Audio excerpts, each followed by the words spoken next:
All right, guys, I am super excited to bring not only the co-host for the Seven Figure Boss Summit, but y'all just need to grab your pens and your paper because he speak my language, and y'all know what my language is: money, money, money. So he is going to be teaching you guys tonight how to take your money game to the next level. So I am now about to bring to the stage none other than Jason White. Yo, Yo, what's up? what's going on, young lady? How you feeling? Great. I am. Well, first of all, thank you for slowing down your schedule to make this happen. I'm like, man, to catch up with I this know. new, My you bad. out We here here though. really We here making though. We money here. moves. Yes, man. We here though. We here. Yes. So I know about your business, Okay. but for the audience that don't know about your business and they Yeah. trying to understand what is it that you do, give Yeah. them the breakdown what you do. Yeah. I'm Jay White, first name, last name. I'm from Norfolk, Virginia. Now I'm living out here in Houston. What I do is I give people a vibe and a feeling. What I teach them is federal government contracting, how to get federal government contracts as the middleman and or middlewoman. We don't see the work, we don't touch the work, we don't see the workers doing the work, and that's okay because there's a company that can do the work for you. All you got to do is Hmm. just get the federal government contract. Oh my God. See, you make it sound so simple. Because it is though. I said tonight we was like, you know what, we're gonna be off the cuff. Let's do Because it. one thing that I do love about your story, I love your come up. Yeah. Yeah. I really love your come up Yeah. because so many people would think that, you know what, I can never make it happen. I Mm-hmm. can never, Mm-hmm. because you look real clean. You look real polished, I got a little, what I'm saying? I got a haircut. You feel me? I brush my teeth and whatnot. So we got to give them a little backstory. Give them a Yeah. little teaser. Yeah, that's easy. So I was never like a real street dude, right? I never talked like I was a gangster, a hood dude. I was never one of those. I was just in the streets, though. I was in the streets, and I got caught up doing some of the wrong things, but I ended up still going to the U.S. Coast Guard because I'm still smart, right? I still know right from wrong. I was taught right from wrong. So Hmm. when I'm doing these wrong things, I'm like, this can't last but for so long.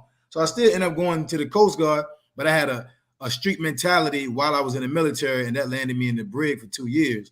And when I came out of that, I was like, all right, I got an opportunity to slow down and figure some things out. I was working at the gas station. I didn't have a car. I had a pedal bike. I ain't had no computer. People don't believe that, Hmm.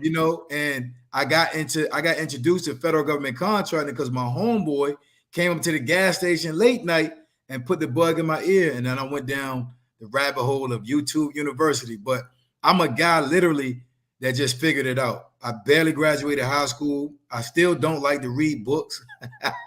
I got a lack of patience for almost everything out here, but I understand. All right, I kind of was understanding it's a bigger picture in my life than just this.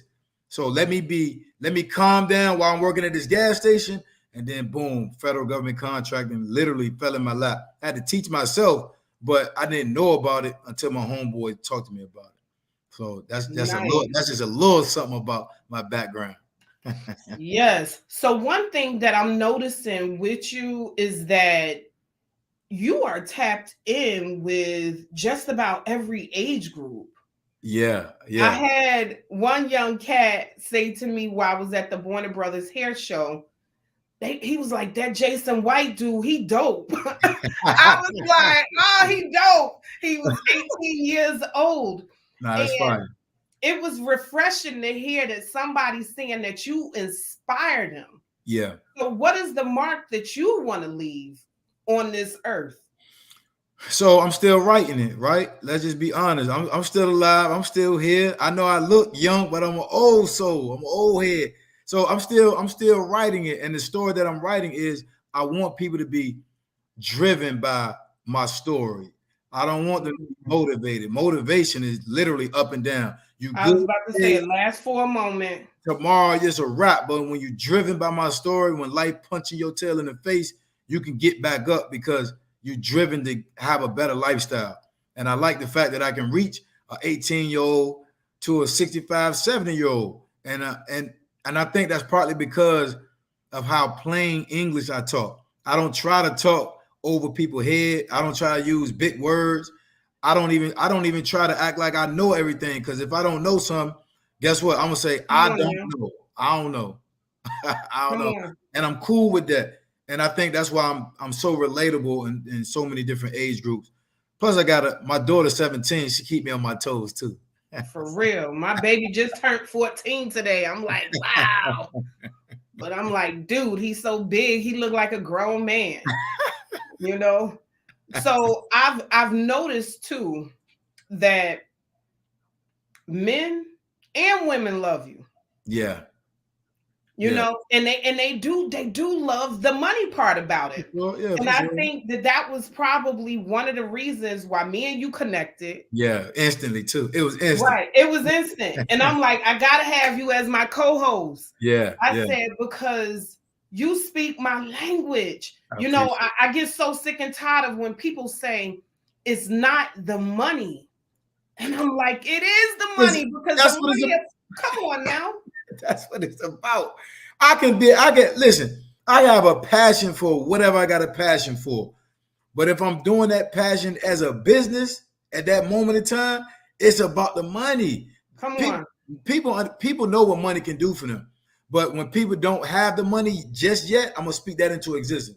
When they don't have the money just yet, they can't understand what money can take you to, the relationships that it can build. Hell, even if vibe and feeling internally that it can give you, and because of what you now can do for others, right? Money needs to be a tool. I know I use it. Money needs to be a tool for what you can do for others. And I started with my family first. But when people talk about, you know, money ain't this, money ain't that, they don't have none yet. And it's cool. They don't have none. So that's the reason why they saying why he and she always talking about money. That's it. You don't got it yet. And it's cool. You're gonna get there, but don't talk about something that you know can change your life and try to downplay it. Don't do that. Don't do that. Yes, when you know the blessing that money could do for so many other people. Yeah. I remember I was sharing a story with somebody. I remember as a young hairstylist, I always used to say, you know what, God, put me in a position where I could bless so many people. Yeah. And I would always say, so it won't hurt me, but I could be a blessing to others, you know? And I watched how when God put me in that position, I want you to touch a little bit on, because I shared my story, how my excitement when I went from that first 17,000 and I thought I was doing something in that Plymouth Neon Silver, Plymouth Neon. I was rocking it. Okay, you couldn't tell me I wasn't nothing.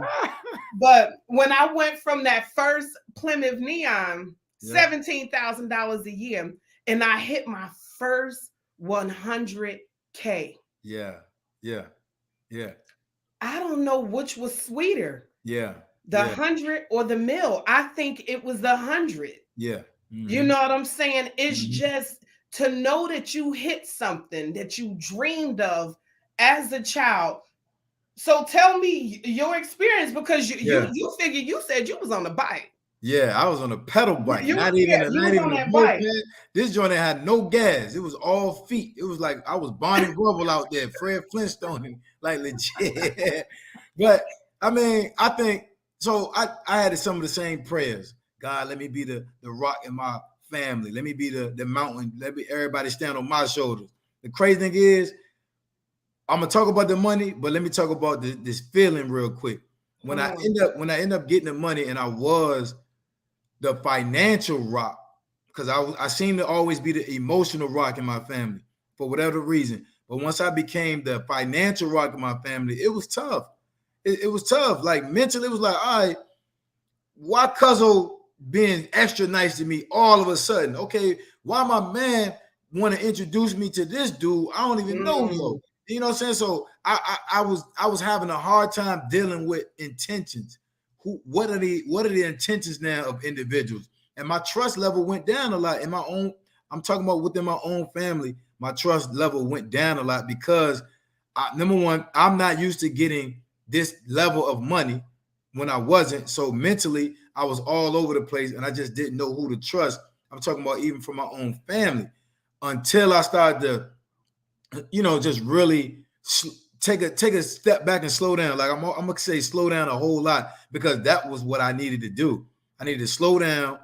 I went back to just talking to my mom a lot more, and I'm like, Mom, like, who do I trust out here? Like, just real, like, what do I need to do?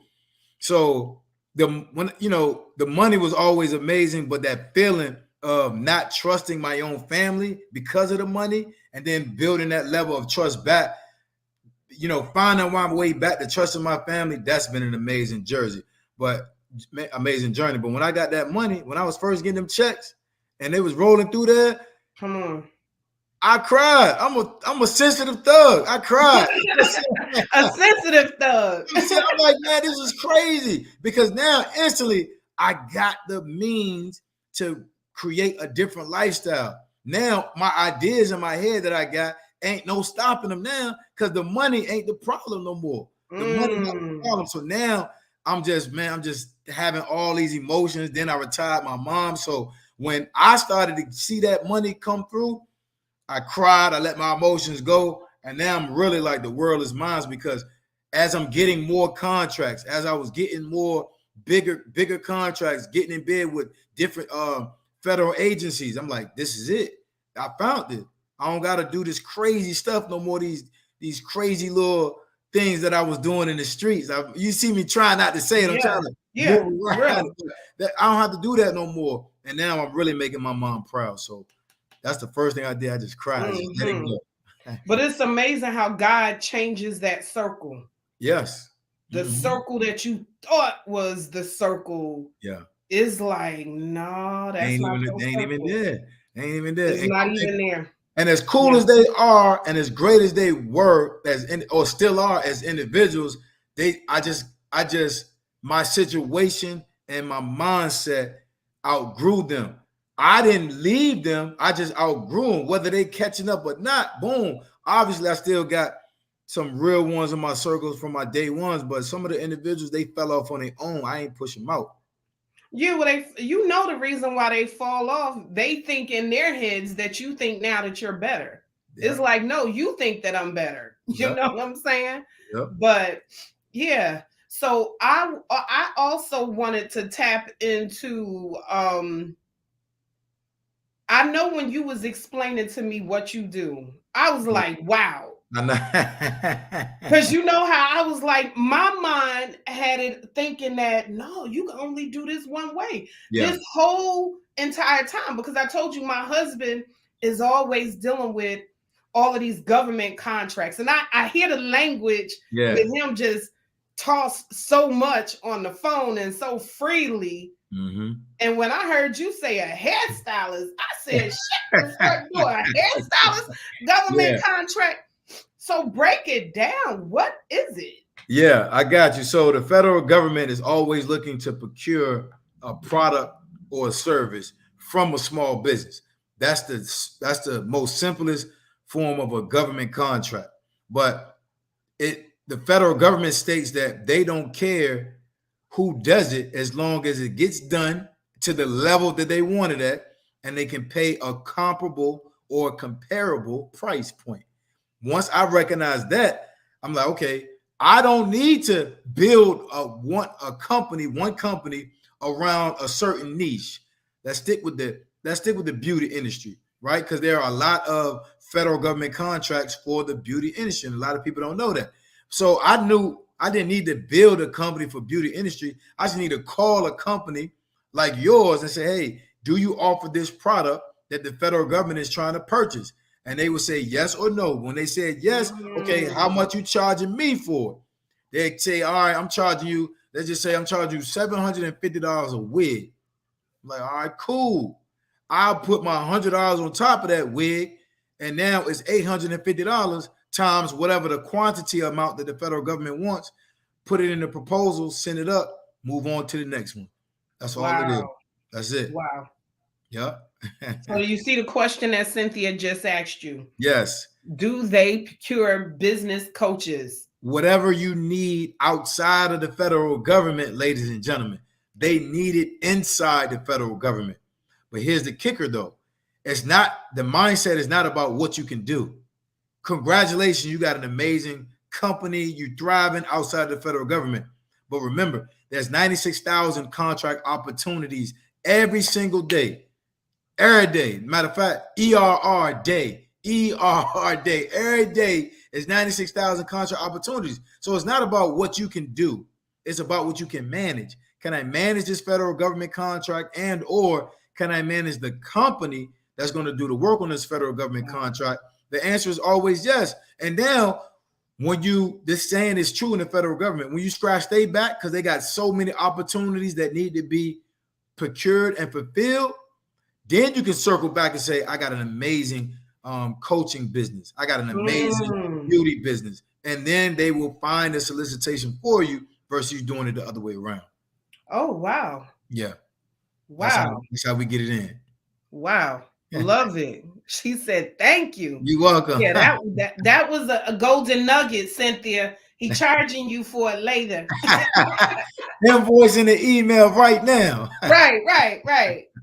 So what made you just say, you know what, I'm going to go this route, take my business in this direction?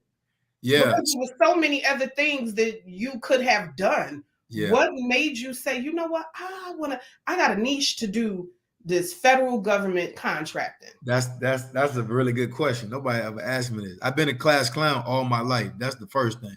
I've been disrupting class since I've been in pre-K. So now, wait a minute. Now you a millionaire. Okay. So what about okay? Everybody else like you don't make it. I don't even matter. You feel me? So using that skill set to disrupt the class, knowing that I can say a word or two and I can make people move their body. That's what it relates to. Whether it was comedy, whether I was saying something real at the moment, whatever it was, I was getting reactions out of individuals from an early age. So now that I'm turning that into talking business over the phone, remember I was a street dude. So one of the things I had to quickly do was change my vernacular because I used a lot of slang back in the day, a whole lot of slang. And they wasn't taking me serious over the phone. So I'm like, all right, let me adapt to that. See, one thing about street smarts versus book smarts is the street smarts individuals can adapt like this because we have to. Book smart individuals, it has to make sense first for them to adapt. Then they will adapt. But if it don't add up, they can't just do it. It ain't as quick. So I think during my life, I've been grooming to talk on the phone. I've been grooming to, coach individuals and things of that nature. But when federal government contracting fell into my lap, it was just like, all right, I know what to do with this because it's something to be said that I know how to have human to human interaction and connect with somebody that I've never spoken to or talked to before. But when they leave that conversation, they felt like they dealt with me for years. And me and you are a prime example of that. I mean, as soon as we picked up the phone, it was like, yo, what's up? And he was like, what's good? I'm like, oh, yeah, this is it. It's easy right here. Whatever she about to say, I'm down because the connection was there. Most people don't do federal government contracting with human to human interaction in mind. And they have in their mind, let me be corporate. These people, they got a whole corporate voice. They change the whole voice. Excuse me, how you doing? My name is Mr. Jason. Where's this voice coming from? I ain't never heard you talk like that ever. You know what I'm saying? And because I'm so authentic and that's felt over the phone, I get the reaction that I need out of these, contract specialists and these government officials. And once I started to notice that, that's why I stayed in the lane because I didn't get my first contract for 3 years. Wow. But I stuck with it because I started to notice I'm changing. My mindset is changing. And I'm starting to understand this process. Just because I didn't get the money yet, I was like, this is a bigger picture. I'm building something. And obviously I was just saying it about myself at the time, but I just kept with it. Wow. I Yeah. said it's so crazy that you said that part about, when you're talking over the phone and you got this corporate talk, and Yeah. I listen to my husband when he's talking and how he's able to connect with all of these people that make the decisions on the base, Yeah. and they love them. They love them. And Yeah. I think that that's what it is. Yeah. And Nadia is like wonderful. What's up, So Nadia? yes. So, what is one of the things that you would probably say give you the most joy? Oh, nowadays, so we have in the federal code, which is the name of my company that helps businesses and individuals obtain federal government contracts. And we have over 4,600 students now in the Wait a program, minute, which wait is a minute, amazing. wait a minute. Can we rewind that back? Yeah. Because you done went over the 2K. And everybody that I've been telling them, I'm like, y'all got to jump in it. He got a crazy, sick Yeah. community. Yeah. So now Yeah. 4,600. Yeah, we over 4,600 Wow. right now. And out of that 4,600, those students have been awarded over $19.5 million in federal government contracts. Yeah. For work that they're not doing, for work that physical work that they're not even doing. And this is a thing that I didn't make up. I didn't, you know, I didn't jump out the box and say, I got a strategy, let me create it. No, I just found that I'm nice at it. So let me teach individuals. And I think the best thing for me is when one of my students or individuals that pick up my program and they say, Jay White, I just won my first contract. That never gets old. It's amazing. It never gets old. And I get so excited. I get pumped. It's like it's your contract. You know what I'm saying? Because it's something to be said about a guy like me that's producing information that individuals are executing. That's it's nothing more. It's nothing better than that. And when I hear this, it's like, this is crazy. Like, if they really saw me back in high school, they would have been like, no, it's no way I'm gonna listen to that dude teach me anything. You know what I'm saying? And it's always typically that one that people count out. Yeah. And I just love how you just giving everybody the blueprint. Yeah, to him. And I'm the I one can't take it for, with me. I will tell you quick, no excuses. Yeah. So you done really just redesign your life. So what was the drive for you to make that shift? Because you could have said, how, those streets can keep you. They can keep you, and it can ruin you. Yeah. So when was the turning point where you was like, no, I'm good with this? Even though I know that your mother prayed over you. Mom dudes had a big part. Mom dudes had a big part. My man's mom, she had a big part in keeping me on track too. My homeboy that went to jail, that told me about federal government contracting, she had a big part in my life about staying on this track as well. But my bank account was suffering.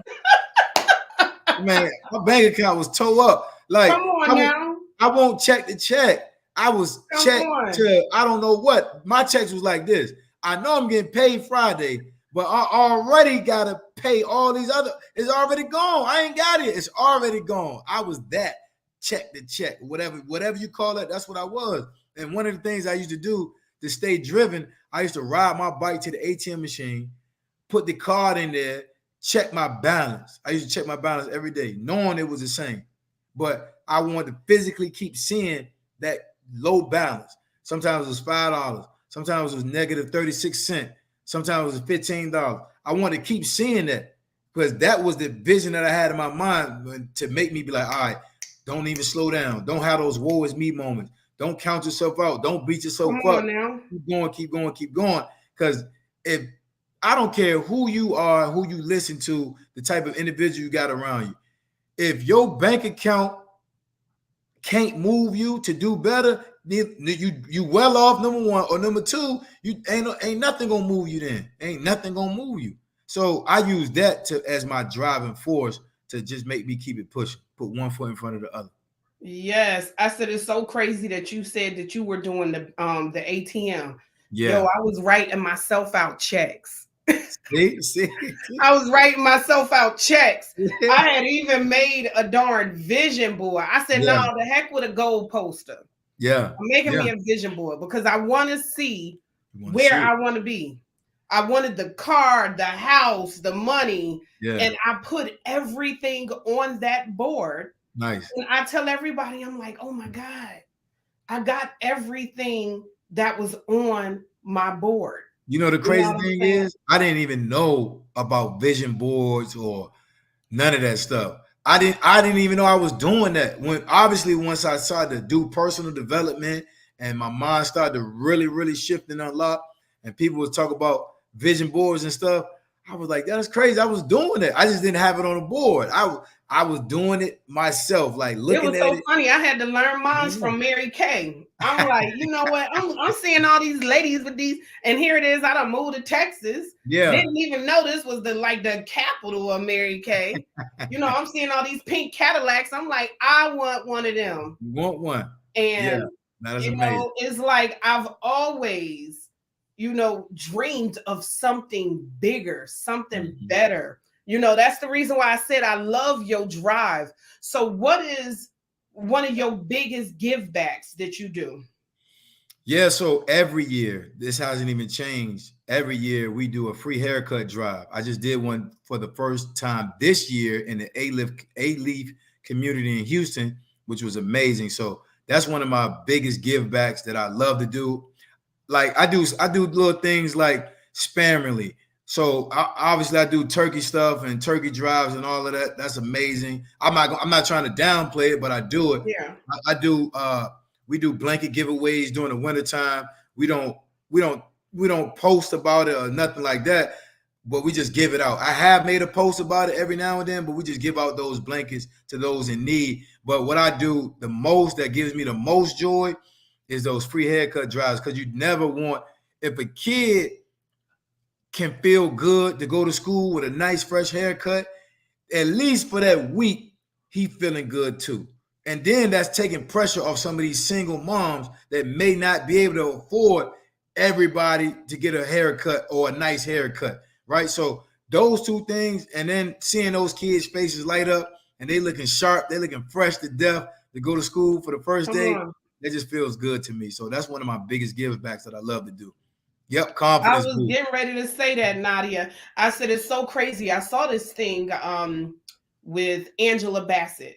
Okay. And Angela Bassett had said, I need to thank everybody in the beauty industry.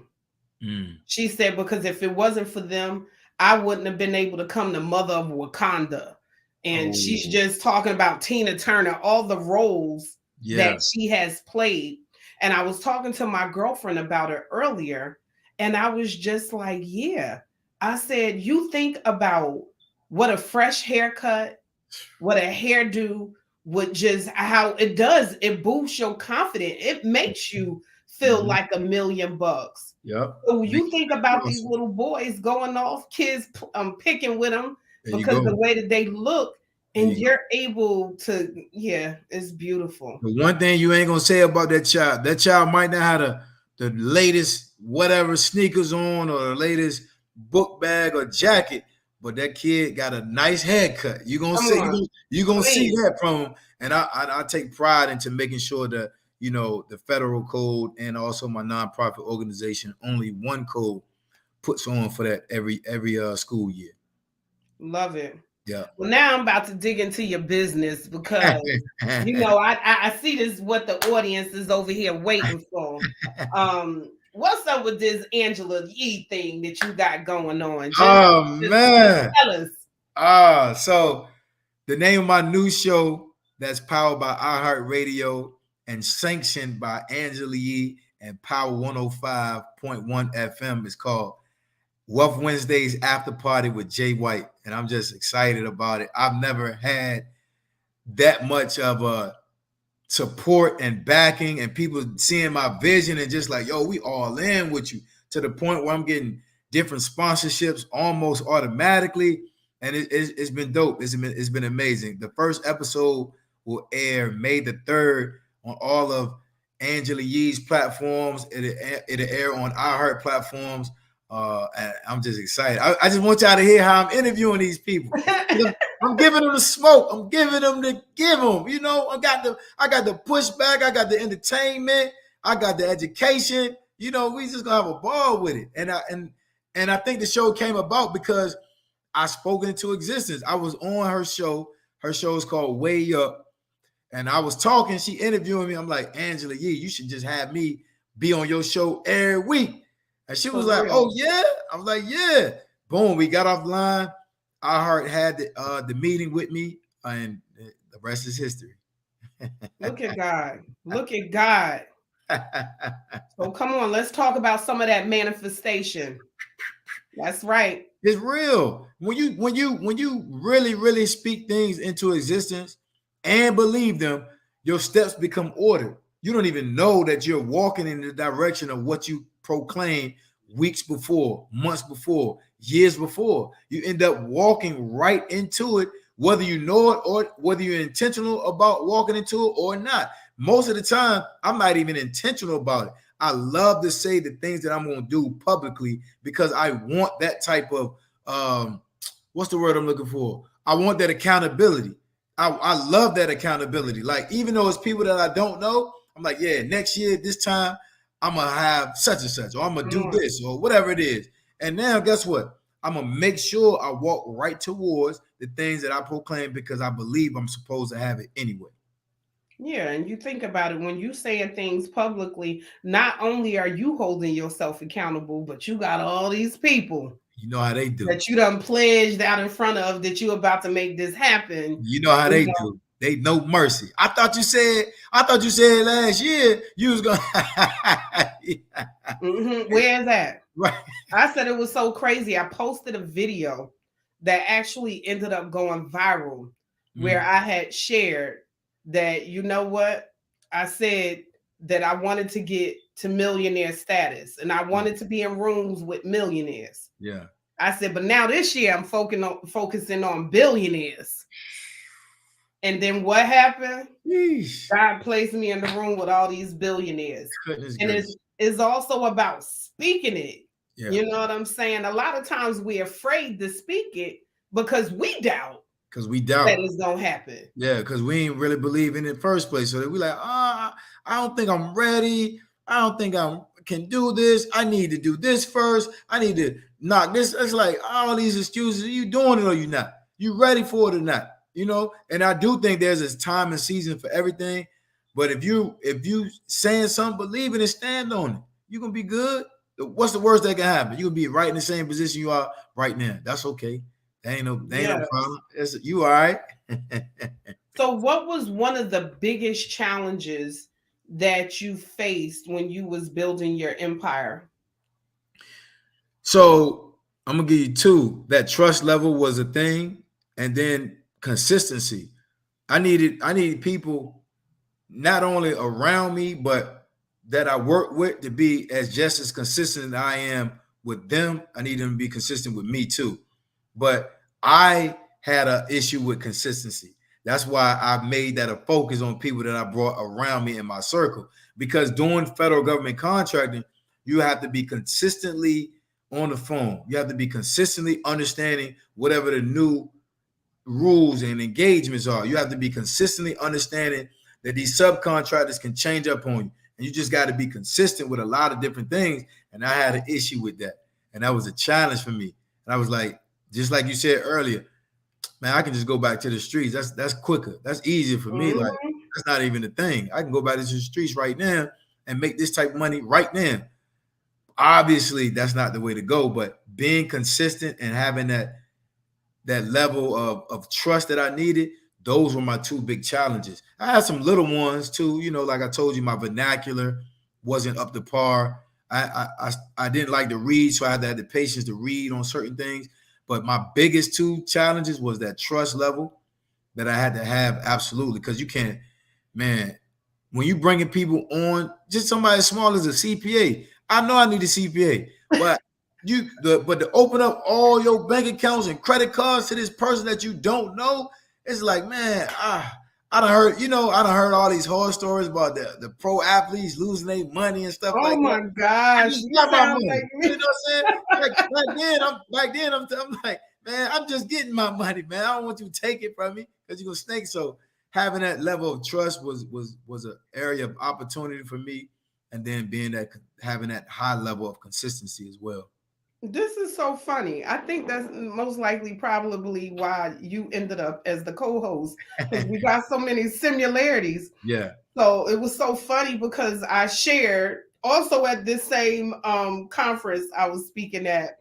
I was like, man, I said when the federal government was like, Let me get that. you owe me 150K. I'm like, who you talking Let to? me get it. Right. And I'm like, no, I just thought I made it. I keep all of this. I didn't know you Mhm. was coming to take some. So Mhm.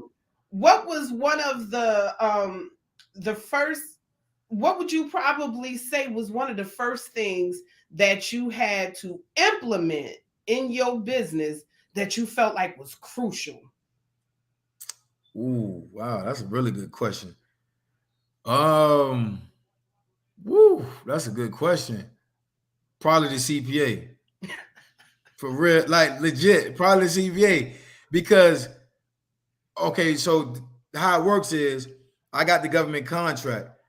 So the federal government is paying me all the money, and then I divvy that out to the subcontractors, right? Per month. So I'm looking at all this money that keep coming in my bank account. I can't keep all that money. It's not mine. Not all of it. Mine is Mm, I got a little bit of that over so many contracts. So I got all this money flowing in, flowing out, flowing in, flowing out. So to keep track of that, I think in my business, what I do, CPA was my biggest implementation because they gave me structure with it. They had their own, they came to me with their own system and process. So obviously I just learned how their system operate, and it's been smooth sailing since. And now I don't get no calls from no IRS or no Feds saying come you on. owe us taxes or this and that. I don't get no calls from no subcontractors neither saying, Jay White, you owe us some money. No, I don't. Because if I look back in the records, we show that we paid you on Such and such day. yes, absolutely. So that was Yes. big for us putting that CPA in because little did I know, my company has been awarded over 250 plus federal government contracts. That ain't nothing to sneeze at. That's big.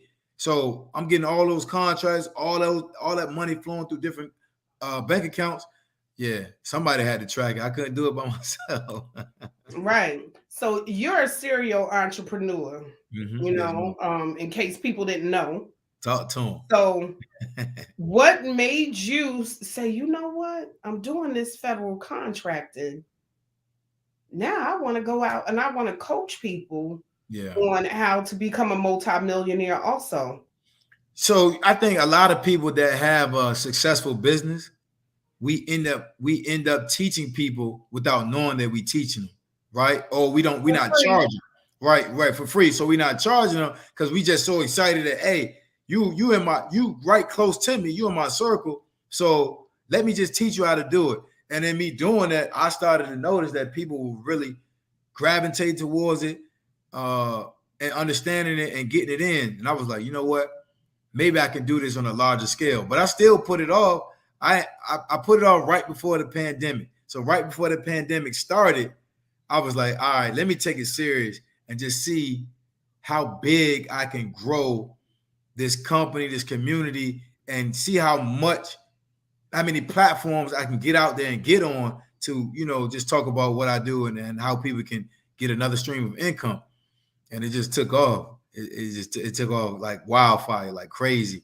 And I think part of it going crazy is because of what we talked about earlier. I know how to relate to individuals. I know how to make it shake and move. But more importantly than that, I know how to give them the information so they want to digest it, so they can execute it. And once I learned that was one of my superpowers, I was like, "Come on, man, we're gonna take this to the moon." And that's what Hmm. that's, that's what we've been doing, getting it in. That's like me and my team was talking about earlier. We was saying, once you have people they trust you, Yeah. they believe in what you're providing. You Mhm. know, you have the art of persuasion.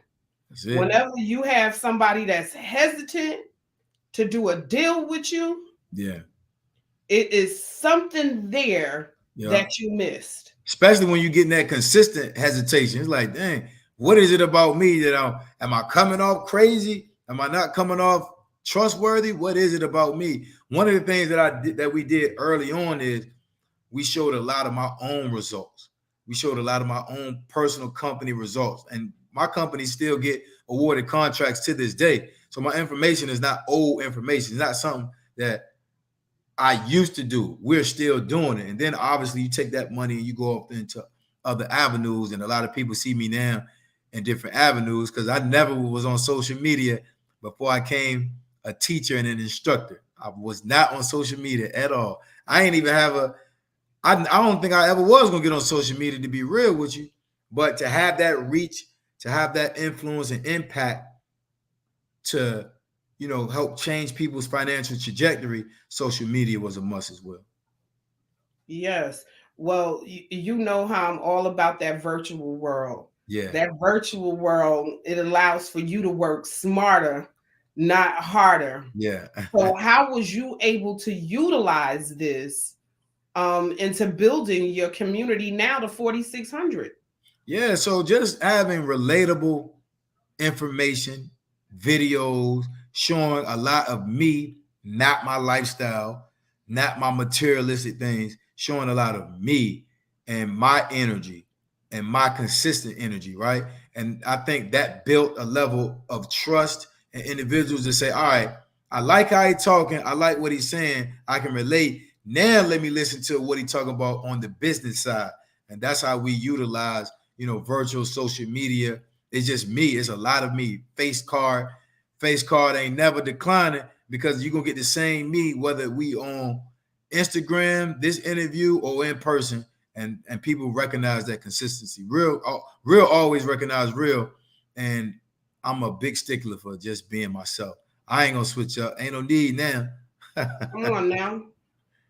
So also, like, and give them a breakdown. I'm pretty sure that they want to know. Okay, so you got this coaching program. Where do they go at? What is it about? How they Yeah. sign up? Yeah, You let's know. get into it. Let's get into it. So I can always be reached on Instagram at I am Jason White underscore. I am Jason White underscore. And my website is thefederalcode.com, thefederalcode.com. And there you'll see my course. There you'll see I have a digital course. It's self-paced.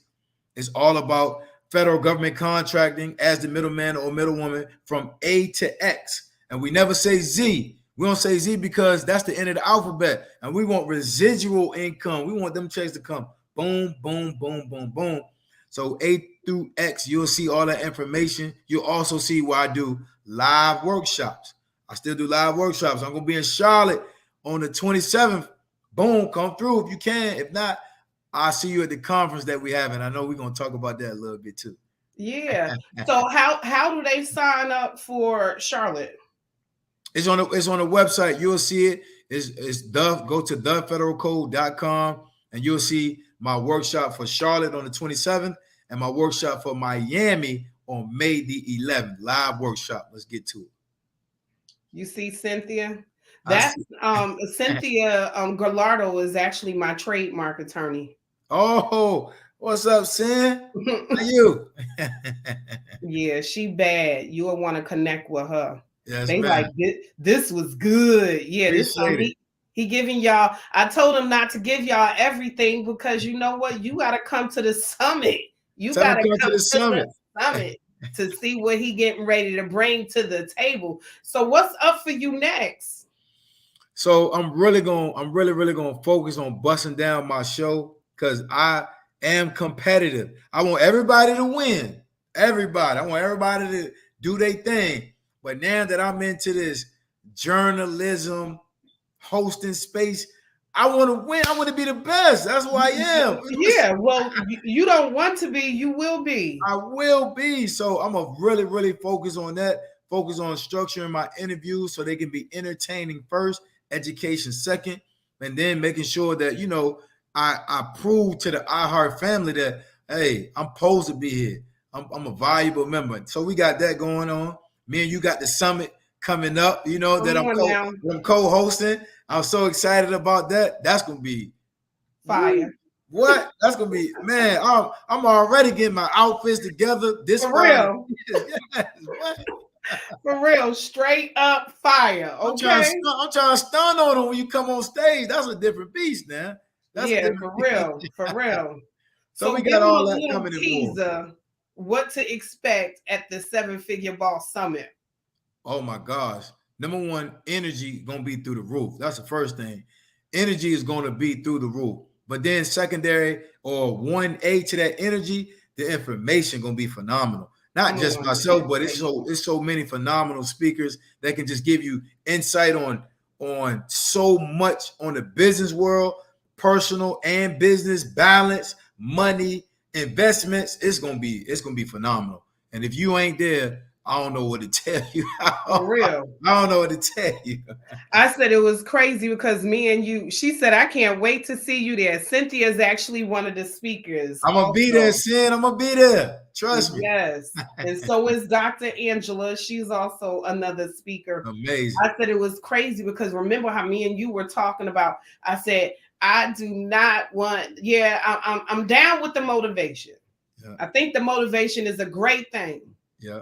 But I want for my audience to walk away with some tangible actions that they can put in place that can start changing their lives. Yeah. When they hit the door, they ready to implement some things that they heard and spoke about. And that's what I love about the summit that you're having, that I'm graciously co-hosting, because you put emphasis on speakers that can provide tangibles. And it's nothing more phenomenal than walking out of a summit, hearing all that great information, but then able to execute on that information right away too. That's amazing. Love it. So what is one thing that you want to leave this audience with? When you wake up, put your feet down and get to it.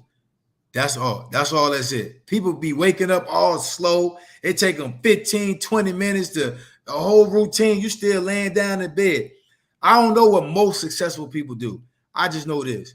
When you wake up, put your feet down and get going. Watch how that change your whole energy for the rest of your days. I know that's right. So you mean to tell me not sitting on the toilet for 15 minutes trying to get it together to get up with your mama yelling in the background? Time to move. Y'all, I am so excited and I'm so pumped and I just can't wait for this summit to get here. Yeah. So y'all can get more of Jason White. Don't forget to make sure y'all go over to his IG, give him some digital currency. Also, make sure, when is that iHeart coming? May 3rd is the first episode. Wednesday night at 8 p.m. Eastern Standard Time. May 3rd. It's my first episode, and watch will y'all see who I'm interviewing for the very first one. I come out the gate swinging on. Y'all, we gonna be showing them some love and making sure that he is number one. I see something huge off this, y'all. I receive it. I see something really huge coming from this. I'm so excited. Thank you so much for being my wonderful co-host today. I'll be right back. All right, guys, I am so excited for what is getting ready to come up next week. It's going to be a little treat for y'all. We're going to switch it off, but y'all know that we still coming with this whole money game. Also, make sure if y'all have not done so already, y'all know what to do. Y'all know to go ahead and reserve your seats for the Seven Figure Boss Summit that is taking place July 9th. Also, for those of you that just cannot make it, guess what? We got some virtual seats for you too. You know, it ain't no excuse not to take your business to the next level this year. Why put off for, what they say tomorrow for what you can do today? This is Adrian Velasquez, also the founder of the Seven Figure Boss, and I am out of here. Bye.